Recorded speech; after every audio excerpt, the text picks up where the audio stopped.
Hey, hello everyone, Sean Simons, PPG Grandpa. Welcome to this bonus episode of PPG Grandpa's Paramotor podcast, clearproptv.com and paratalk.org. Today, we have Andrew in the studio. We're going to be talking about, how about training yourself to fly a paramotor? Now, there's a lot of self-taught pilots out there, but this guy came to me and said, hey, I want to learn how to fly a paramotor, and I already went through 4 props. So today was our first day of training. So welcome to the show. This is Andrew. How are you? Good. I'm glad to be here. Man, today was awesome. And one of the things that we talked about was you don't know what you don't know, right? I mean, how many things today did we talk about that you didn't even know existed? Just numerous, right? I couldn't even count them all. I thought I knew a whole lot, but I learned so much today, and it changed everything that I know, or at least I thought I knew about PPG. Now, I know that one of the things that you hear about all the time is, hey, don't buy your equipment first. Talk with an instructor, fly his gear. And what did you do? I bought all my own stuff off eBay and Amazon and just sent it, and it didn't go too well. Well, I mean, you did get up off the ground, though. I mean, you did fly, right? Yeah, 2 successful flights, but I'd say 1 out of every 20 times I tried to launch was a horrible failure. Well, I mean, I guess, what is considered a horrible failure to you? Breaking a prop, falling on my face, getting cuts and bruises. I mean, I got back up, nothing life-threatening, but still shouldn't have happened that way. Well, let me ask you real quick. How much did you pay for your gear? I mean, you had 2 different wings, so how did that wing purchase go? So for the wing, I found it on the Facebook Marketplace, and I had to drive to Louisiana to get it. Didn't know anything about wing sizes or what I needed, and it was a 36-meter tandem wing, and I was way under the weight class on it and couldn't figure out why I could not get up into the air. And after falling so many times and breaking props, someone told me it was the wrong wing, and I ended up trading it for a smaller one. Okay, when you say that you had, what'd you say, a 36-meter? 36-meter wing, so it was like trying to fly the Titanic over my head. Well, how much do you weigh? 165. 165. All right, guys, if you're out there and you're listening to this podcast, do me a favor. Go to clearproptv.com, and there's a form right there, right? Fill out the form, and then tell me what you think that Andrew should have had if he's 168 pounds. What size wing should you have had? If you give me the proper size, I'll be sending you some free stickers from PPG Grandpa's Paramotor podcast. All right, so you got this wing, a 36-meter wing. It was like the Titanic, like you said, trying to put that Titanic over your head. That sounds horrible, because didn't the Titanic sink? Yeah. All right. So you traded that to a smaller wing. What size smaller wing did you go to? It's a 30-meter reflex, and it's also 20 years old. 20 years old. So it was made in 20... It was made just before 9/11. It was in 2001. Check the date and everything. So it's not a good wing. Oh, no. Well, this is the wing that you actually flew, though, right? Yes, 2 successful flights out of it, but a lot of failures to go with that.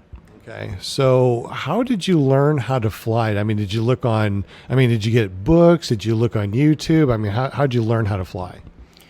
I read a guidebook. I did a lot of research on YouTube, watching instructors, things like that. I just go out in the field for hours and hours in the Arkansas heat and practice.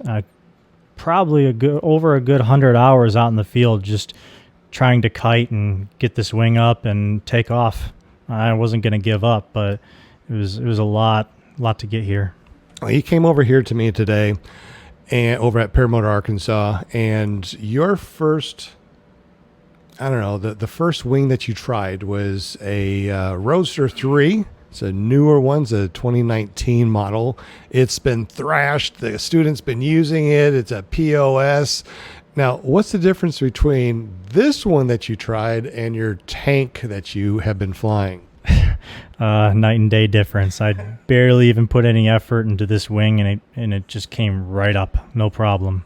That's awesome. And then you tried another wing over there too, is another Lift EZ, and you tried that one. And how'd you think about that one too? Pretty easy to pop up, right? Like a feather. Feather. Speaking about like a feather, you came over here too, and we're doing the hang check, and we hang checked yours. And okay, what did we discover on yours actually? A lot of things. I came here with a lot of problems with the motor already. Problems with flooding, with the pull start and the kill switch. And just before we went to work on it, the top part of the frame broke off. And that's the part of the frame that's holding your harness on. Yeah, and to be honest, I wasn't even mad that it happened, only because it happened here with PPG Grandpa, and I already had all the good advice of the day. So, it's just lucky that it happened here in the garage than up in the air. If it happened up in the air, what do you think would have happened? I wouldn't be here now. It would have been really catastrophic, and I'm glad that you are here now. Now, you did try one of our Adam 80 machines, and we did a hang check, but you put it on, you're like, what's the first thing you said as soon as you put it on your shoulders? What does this weigh, like 20 pounds? Right? And then we did the hang check, and you pulled your knees up, and you slid right into the harness. How'd you feel about that? Oh, super comfy. It was comfy, wasn't it? Yeah, it felt like I was actually part of the motor in a sense, compared to the other hunk of crap I was wearing. Okay, yeah, I understand. So, in your experience over this X amount of, well, actually, when did you start self-training? I want to say end of March is when I actually got my first wing and started trying to make this all work, and I've been at it ever since. So March of this year in 2021? Yes. All right. So when was your first successful flight? What month is July? I'd say beginning of June, something like that. And you broke a prop, one prop or what? 4 props. 4 props. What was the cost of 4 props, man? A little under $1,000 when it was all said and done. Wow. So what do you think would have been better to pay $1,000 for instruction or $1,000 in props? Definitely would have gone with the instruction, and I wish I knew that PPG Grandpa was actually here in the area in Arkansas. I didn't think there's anybody else besides me. If I could go back in time, I would have done it all over and went with an instructor. Okay, well, unfortunately, we can't go back in time, but to other people out there that want to self-train, maybe you can talk to them as far as like through this podcast real quick, this bonus podcast. What did you think? How much did you spend? What kind of frustrations did you go through? And when you finally figured it out, was it, I'm going to continue to self-train, or what the hell's going on? I need an instructor. Well, I didn't want to give up, but it got to a breaking point where I finally realized, hey, I need an instructor and I just need to suck it up, And I don't think, self-training is all bad if you know a little bit of what you're doing and you have a basis to go off of. And if I could go back in time and at least talk to an instructor, spend a few days, find out some information that I could have used, then maybe things would have turned out differently. But going into it blindly is a real bad idea. It didn't work out too well for me. So one of the things is you don't know what you don't know. And as a self-trained pilot and only spending 1 day with me, your first day here, what are some of the things that you didn't know that you didn't know? Oh man, the list goes on. Just I mean, it doesn't have to be everything, but just some of the things that popped into your mind. It's like, man, I wish I would have known. It could be anything with how far along the science of these wings have come in the last 10 years alone. Me thinking that my old wing could even hold up against his new wing. As far as the handling, man, it kind of catch me off guard. I mean, just whatever. I mean, if you can't think of anything else, no big deal. But the wing technology, that's a big thing. The weight of the wing, because what did it feel like on your particular wing to the newer wing? To this newer wing, yeah, it way lighter, like I said, way easier to control. It just wanted to float above my head, whereas my old wing, it just wanted to keep sinking. I had to put my back into it just to get it above my head, and it's not supposed to be that way. Right. Well, how about the difference between like a newer Atom 80 compared to this right here that you had? I'd definitely go with the Atom 80. Right. Yeah. So it's a lot lighter, and what did it feel like as far as difference between the Atom 80 and your Paramotor? Oh, right. Sorry, the Atom 80. So my Paramotor, it's like driving an old Mustang compared to like a new crotch rocket or something like that. It was so heavy and bulky, it didn't fit right. And then I put on the Atom 80, and it was like wearing a small backpack that I would go hiking with.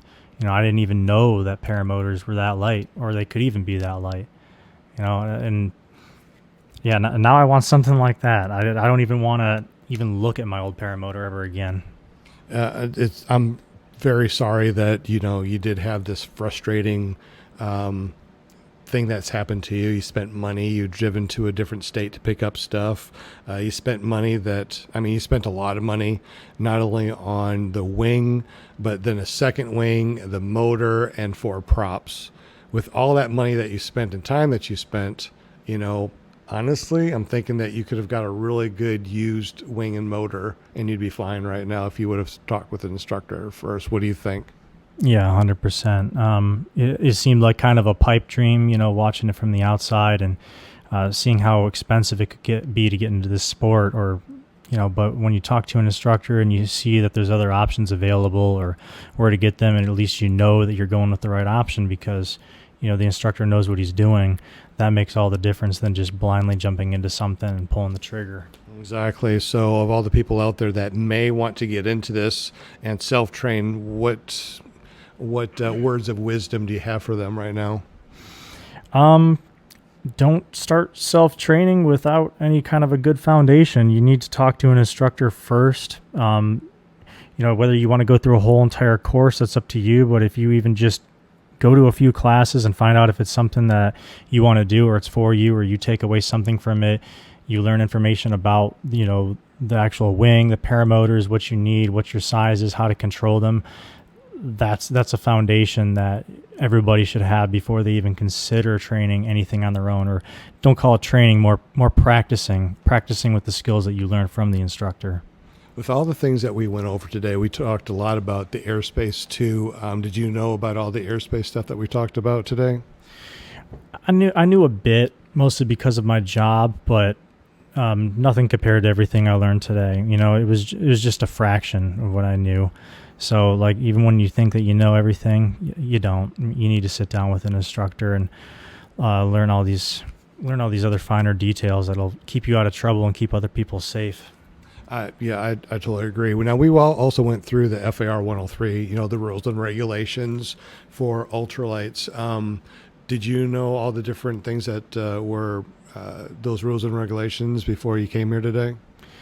Kind of like a skimming outline of it, not in that much detail. Definitely not. Okay.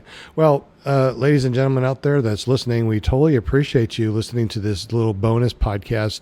Now, Andrew is going to be with us on a, what's that? I got one more thing to say. If you start learning on your own before you have that foundation, you start creating bad habits. And one thing I noticed today is I had a lot of bad habits, whether it was the way I was flying the wing or the way I would even pick up the risers or, a forward takeoff. When you start developing these bad habits early, it's hard to break them because that's what you're used to. You think you're doing the right thing and you're not. So it took a while for me to break those habits today with the instructor. But if I had started off the right way, then I wouldn't even have to break them in the first place. That's a good observation, definitely. Before we end this bonus podcast, was there anything else that you wanted to say? I don't want to just take this away from you and you have to like, oh, wait a minute, there's one more thing. Nah, I'm going to be honest. I just kind of a little nervous because I've never been on a podcast before. But my takeaway from this, I had a really good, informative day, and I learned more in the last 12 hours than I have in the last 4 months. And 100% recommend talking to an instructor before you start doing anything in this sport. Absolutely. Well, I definitely appreciate you chatting with us. Now, we're going to be doing a full interview with you on ClearProp TV. I'm not sure when, because you have to work, and we don't know when you'll be available on Monday night. So whenever that is, we're going to get you on here. We're going to talk. We're going to go through your videos, and you got a YouTube channel. You got a bunch of videos and stuff that you have right now, and you're going to be uploading these videos soon, right? Yeah, I'll be working on building up that YouTube channel.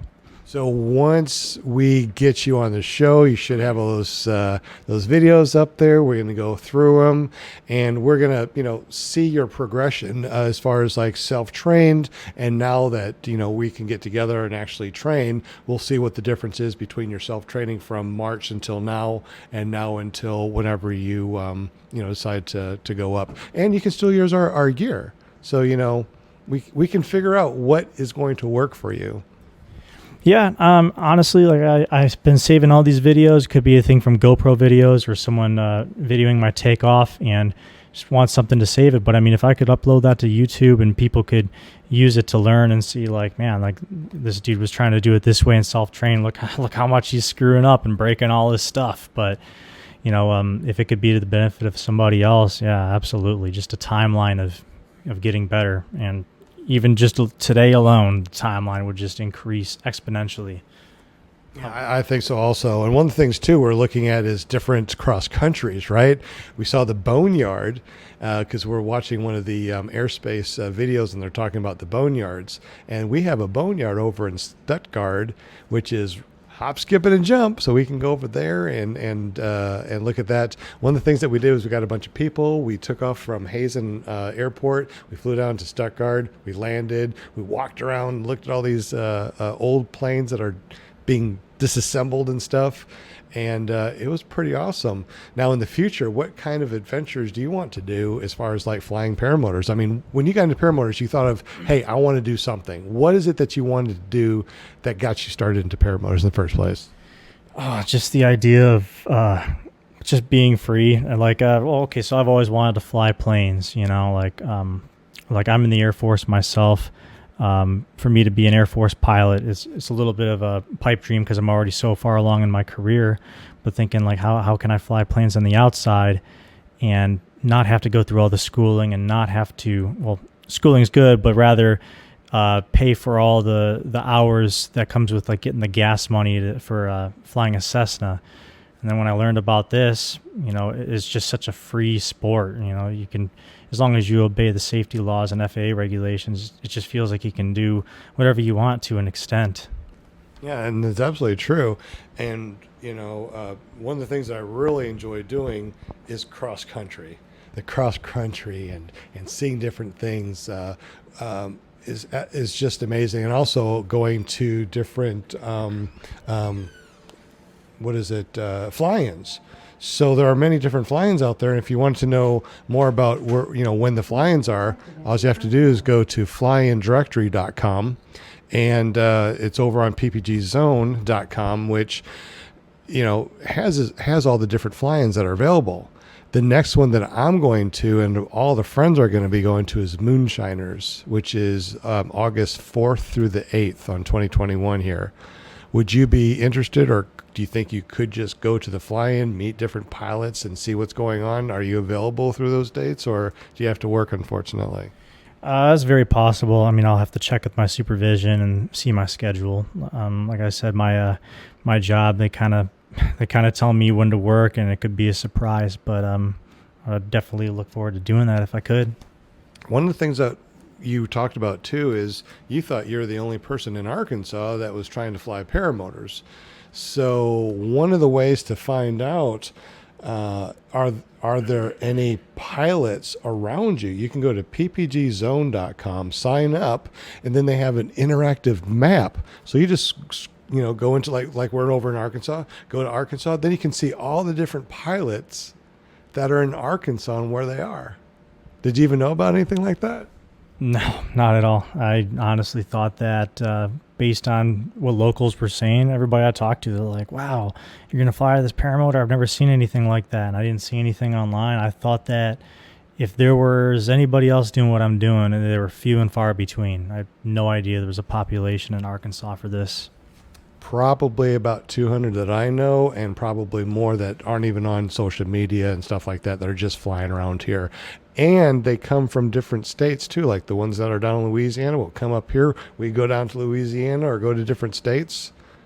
It's pretty fun. I can't wait for you to go to a fly-in and be able to hang out and meet up with different pilots. I mean, you're already flown, so it's just honing your skills and getting you into some newer equipment that can actually, take off and fly. Yeah.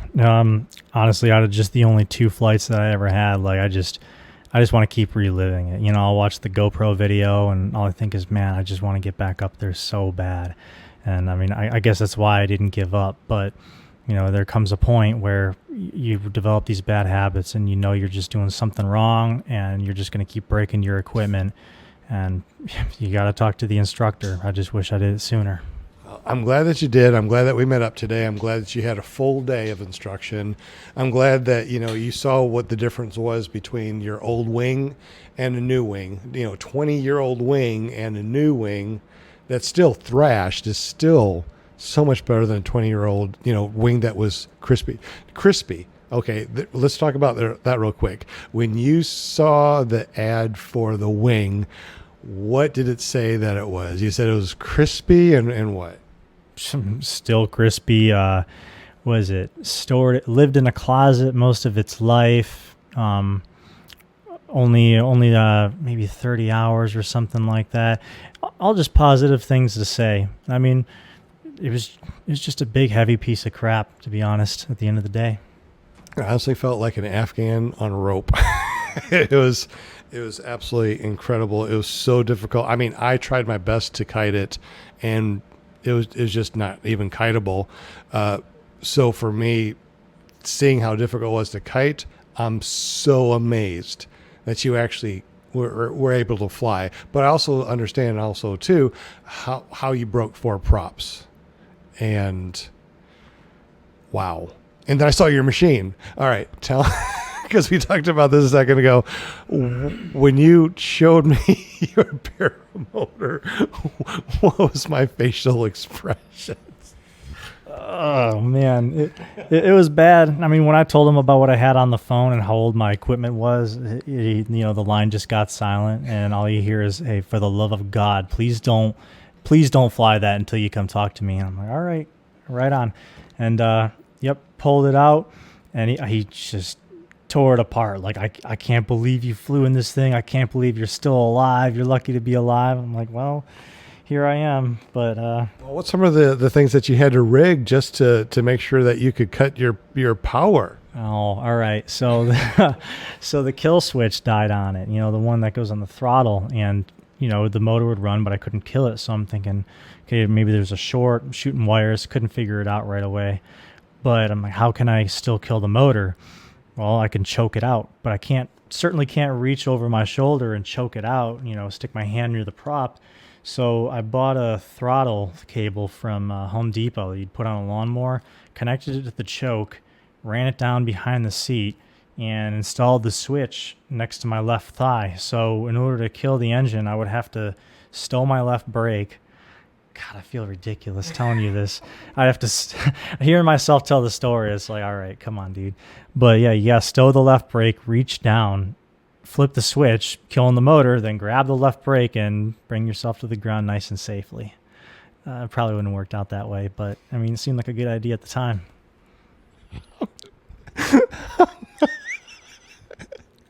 Okay, that was one thing.